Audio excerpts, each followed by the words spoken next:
Hello, my name is Dr. Anshuman Agarwal and I'm a senior consultant urologist, uro-oncologist and robotic surgeon at Indraprasth Apollo Hospitals, New Delhi.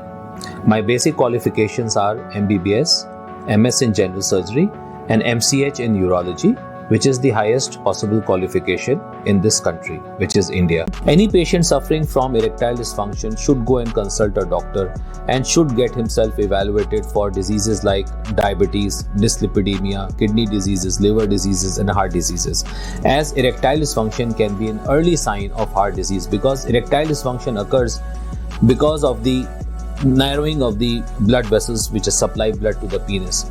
And if narrowing can occur in the penile blood vessels, it can also occur in the vessels going to the brain, it can also occur in the vessels going to the heart. So one should get all these basic evaluations done to rule any serious disorder which could be associated with erectile dysfunction.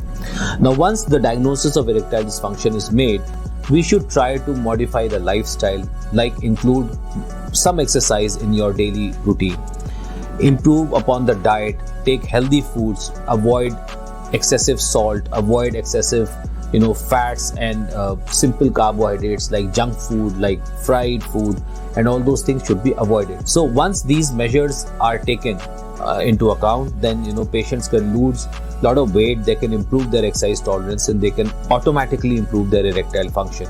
If these things are not working, then one should go for medical management of erectile dysfunction, which is taking some pills, tablets like people might have heard of Vigra or Sialis. These are two common brands which are available all throughout the world.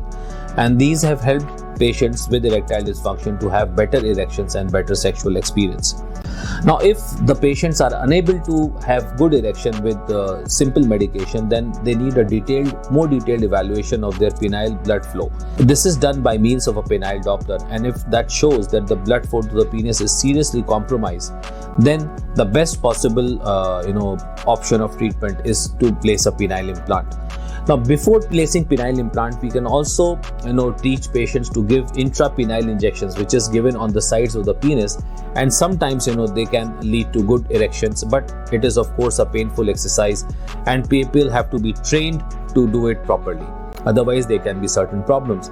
There are certain other things like vacuum erection device, but people find it very cumbersome to use all these devices. Somebody has to have a sexual intercourse, and before that he's using an injection or a vacuum erection device. That is quite cumbersome.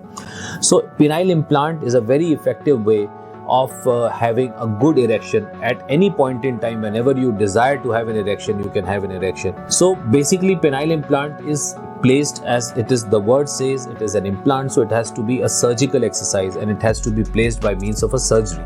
So surgery is not a very major one, and it takes about 1 hour to perform the operation, and the patient can go home in about 2 to 3 days. But then the major risk of surgery is infection, and sometimes because of infection the penile implants may have to be removed.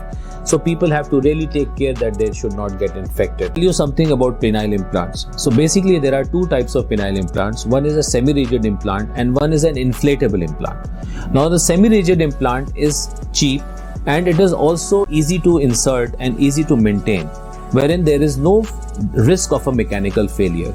And an inflatable implant, it usually consists of 3 parts, wherein one is an implant, the other one is a controlling device for the implant, and the third part of that device is a reservoir wherein water is stored.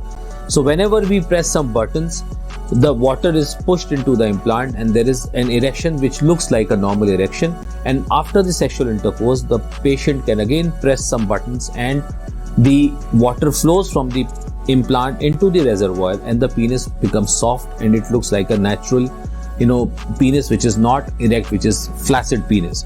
But with a semi-rigid implant, the implant is like a plastic, it's like a rubber tube which is implanted into the penis, and whenever person has to have intercourse, he just pulls out his penis from the trousers and he can have intercourse. So the penis always remains erect, and it slightly looks abnormal when a person is wearing a trouser, that it shows, but it comes at a lesser price, it is easy to maintain, and there is no risk of a mechanical failure of this kind of an implant.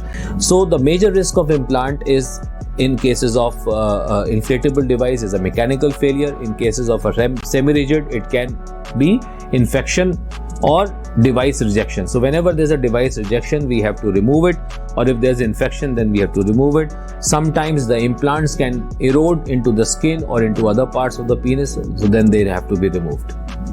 Thank you.